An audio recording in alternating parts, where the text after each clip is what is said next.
Tidak ada barang yang hilang dari kasus pembunuhan seorang anak 9 tahun di Cilegon, Banten. Kemudian apa sebenarnya motif dalam kasus ini? Kita akan bahas bersama dengan Guru Besar Kriminologi FISIP Universitas Indonesia, Adrianus Meliala. Selamat pagi, Prof. Adrianus.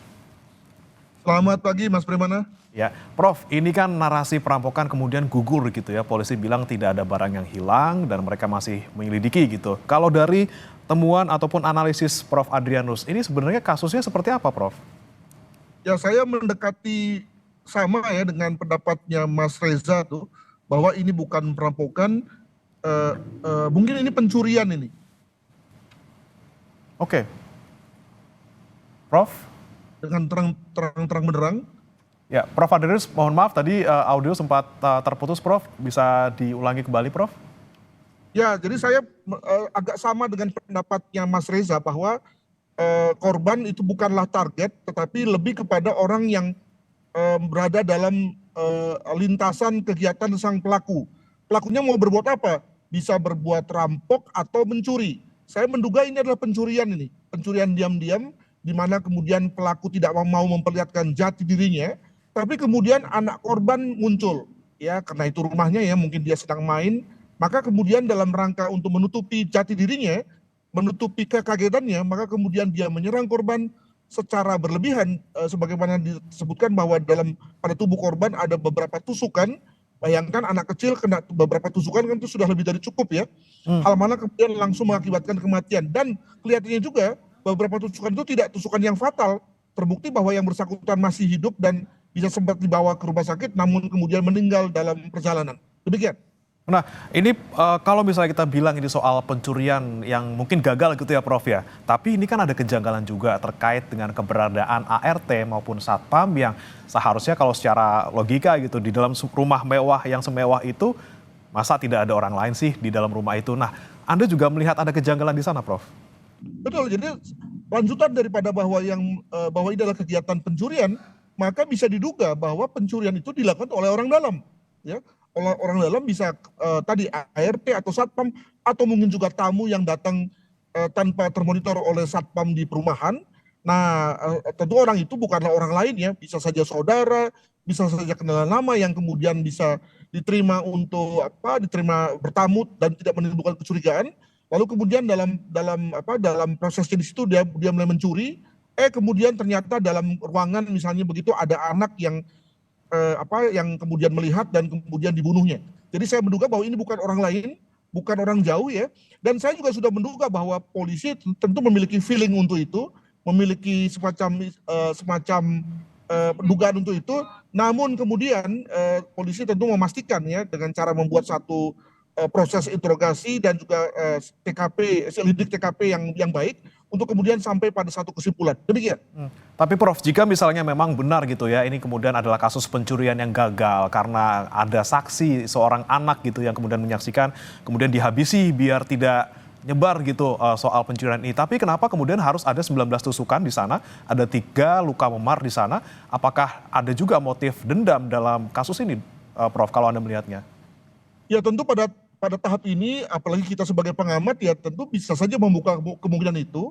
Nah, masalahnya adalah bahwa kalau itu adalah tindakan yang terutama karena motif dendam, maka pertanyaannya adalah bahwa apakah benar selama ini ada hubungan yang kurang baik antara pelaku dengan keluarga, sehingga kemudian lalu ada satu pencetus yang luar biasa yang bersifat emosional dan kemudian meletup demikian rupa, sehingga kemudian lalu melahirkan satu kemarahan, satu ledakan emosi, berbuah pada 19 tusukan gitu ya. Nah, mungkin saja pada titik ini hal itu terjadi. Saya tidak menafikan, apalagi ketika ada kemungkinan misalnya ART atau supir atau tukang potong taman lah dan seterusnya, itu kemudian lalu mengalami ketersinggungan dengan keluarga, mungkin sekali terjadi ya. Hal mana kemudian anak menjadi sasaran kemarahan tersebut. Demikian. Nah, tapi Prof, mungkin selain tadi alasan terkait mungkin ada juga nih soal CCTV yang kemudian kok tidak ada gitu ya, dan juga ada kemungkinan karena ART dan juga Satpamnya tidak ada, kemudian ini bisa diduga mereka menjadi pelakunya. Selain itu apa sih, Prof, yang memperkuat kalau misalnya memang benar ini diduga dilakukan oleh orang dalam? Jadi saya bayangkan bahwa dengan TKP yang seperti ini kan tentu TKP mudah ya. polisi itu tentu harus segera in control ya, mengendalikan situasi, segera mewawancarai para orang-orang yang diduga itu, lalu dengan cara terpisah dan kemudian melakukan cross check ya. Jadi oke lah tidak ada CCTV, tapi dengan adanya satu keterangan yang bersifat konfirmasi dari satu dengan yang lain, maka sebetulnya polisi bisa menduga pada titik ini, jam ini, di lokasi ini ada apa, begitu ya. Nah, maka lalu kemudian bisa ditrasir lagi dengan adanya sidik jari, dengan adanya DNA, hal itu bisa menggantikan posisi daripada CCTV tentang kontak fisik yang terjadi antara pelaku dan korban. Saya kira itu ya. Dan saya juga menduga sekali bahwa dengan lokasi seperti ini, TKP seperti ini, pasti polisi sudah memiliki banyak data. Cuma tadi agar kemudian lalu tidak spekulasi kemana-mana, demikian juga tidak lalu pihak-pihak yang terlibat itu lalu kemudian keluar dengan skenario lain, maka kemudian disebutlah bahwa polisi sedang mencari, sedang mendalami dan seterusnya. Demikian. Oke, Prof. Kemudian ini juga yang menjadi sorotan terutama oleh masyarakat juga terkait dengan peran seorang ayah korban yang juga seorang politisi nih, Prof. Yang ini mungkin kebetulan ya, karena di 2 hari sebelum kejadian ini di tanggal 14 Desember, ini ayahnya baru dilantik jadi Dewan Pakar DPD PKS Kota Cilegon. 2 hari kemudian ada nih kejadian pembunuhan seperti ini. Apakah juga ada kemungkinan, Prof, ada motif politik ataupun pelakunya ini adalah terkait dengan posisi ayah korban yang sebagai seorang politisi? Ya tentu narasi seperti ini memang menarik ya, namun dari pengalaman banyak tidak benarnya begitu ya. Kita dengan mengaitkan itu lalu seakan-akan ada konteks cocokologi gitu ya. Nah, saya lebih berpendapat pada konteks ini apakah karena dendam ya, atau juga karena pencurian, itu adalah 2 hal yang lebih mungkin ketimbang ada motif-motif politik yang terkait dengan profesi bapaknya. Jangan lupa bahwa kalaupun misalnya dibilang profesi politik, bayangkan bahwa bapaknya bukan ketua DPD gitu ya, yang mungkin lebih vital atau lebih mungkin untuk membuat orang sakit hati ya, misalnya dalam rangka penunjukan pengurus cabang atau yang lain ya. Sementara sebagai penasihat itu tentu tidak berada pada posisi yang membuat orang sakit hati atau marah ya. Mengingat penasihat itu lebih kepada fungsi-fungsi advisory atau fungsi-fungsi pemberian saran saja. Demikian. Berarti memang dari segi posisi juga bukan posisi yang dalam tanda kutip ini inilah ya, bisa memicu orang untuk melakukan hal seperti ini. Kemudian Prof, ini kan 8 saksi sedang diperiksa oleh polisi. Kemudian bagaimana seharusnya dilakukan oleh polisi untuk mengungkap kasus ini? Tadi terutama untuk orang-orang yang di dalam gitu ya, mungkin ART dan juga Satpam yang tidak ada di tempat waktu di lokasi, dan juga mungkin tetangga, apa yang kemudian harus didalami oleh polisi untuk menemukan pelaku yang sebenarnya? Ya kita misalnya mengetahui yang namanya alibi kan. Nah, maka tentu masing-masing pihak, khususnya pelakunya, tentu akan mengupayakan membuat alibi yang semeyakinkan mungkin agar kemudian kecurigaan tidak tertuju padanya. Nah, masalahnya adalah bahwa ketika alibi satu dibuat, maka ada alibi yang lain yang kemudian tidak masuk tuh ya. Jadi kalau misalnya dia bilang bahwa si pelaku berada di luar rumah, maka tentu akan ada yang bilang bahwa yang bersangkutan tidak di luar rumah, kan begitu kan. Nah, kegiatan saling mencocokkan itulah yang nampaknya akan cukup lama memakan waktu kepolisian ya. Tapi at the end of the day saya kok yakin ya bahwa dengan lokasi seperti itu, jumlah saksi yang juga tidak terlalu banyak, apalagi dengan TKP yang sudah di-seal ya, sudah di polis lain, maka tentu cepat atau lambat polisi akan tahu siapa pelakunya. Demikian.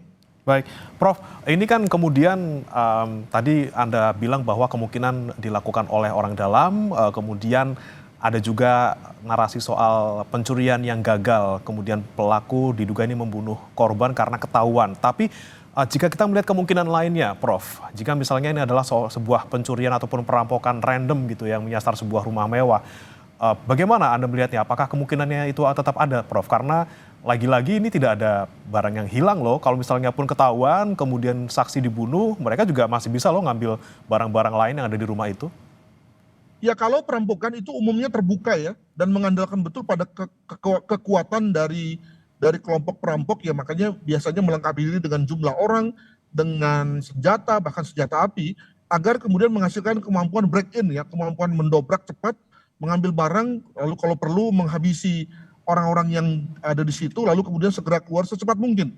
Nah itu biasanya terjadi di lingkungan perkotaan yang padat ya, dan ada konsentrasi modal ya dalam bentuk misalnya ada barang, ada perhiasan yang mahal-mahal, maka dipakailah cara perampokan. Nah, maka pada konteks ini kalau pada konteks pemukiman, maka untuk apa pakai perampokan ya?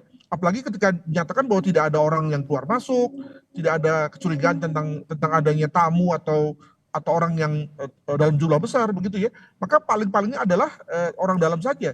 Nah itu yang pertama, kalaupun misalnya perampokan maka bisa dipastikan bahwa korban tidak hanya satu, tapi mungkin yang lainnya. Ini kan yang terjadi adalah pada konteks si anak ini, dia mengalami korban dan dengan perlukaan yang eksesif ya sampai belasan kali.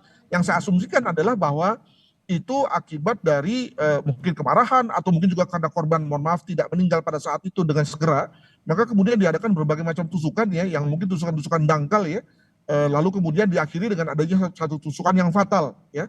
Nah maka lalu menurut saya konteks perampokan itu tidak bisa disingkirkan lah begitu, tinggal diganti dengan kalau nggak karena dendam atau karena pencurian yang dimana pelakunya tidak mau mengetahui jati dirinya terungkap ya, mungkin sekali karena memang yang bersangkutan adalah orang dalam juga. Nah sekali lagi saya agak menepis soal dendam karena ya gini ya, kalau kita kalau orang dendam sama kita, maka tentu kita pun juga sebenarnya sudah merasakan bahwa ada orang yang tidak suka dengan kita, sakit hati dan seterusnya, maka kita juga berjaga-jaga begitu ya. Nah kesan saya adalah bahwa mungkin sekali dendam itu tidak ada, makanya kemudian lalu sang bapak itu juga meninggalkan keluarganya untuk bekerja dengan tenang ya, karena percaya bahwa orang rumahnya adalah orang yang mungkin baik-baik saja. Namun mungkin sekali hal itu juga bisa saja ada ya, sekali lagi kita kembali pada peribahasa rambut boleh hitam tapi hati siapa tahu. Demikian. Nah, Prof, ini kemudian yang menjadi pertanyaan juga terkait dugaan pelakunya. Ini apakah memang orang yang memang sudah biasa melakukannya atau lagi-lagi nih orang dalam yang tidak biasa melakukan kejahatan sehingga ini kok tidak ada upaya untuk menghilangkan barang bukti, bukan barang bukti sih, menghilangkan korban. Biasanya kan kalau misalnya pelaku yang profesional atau pelaku yang sudah berkali-kali melakukan, ada upaya gitu ya Prof untuk bisa menghilangkan jejak, misalnya menghilangkan jenazah korban. Nah ini kan kemudian jenazah dibiarkan begitu saja hingga ditemukan. Melihatnya seperti apa untuk dugaan pelaku ini Prof?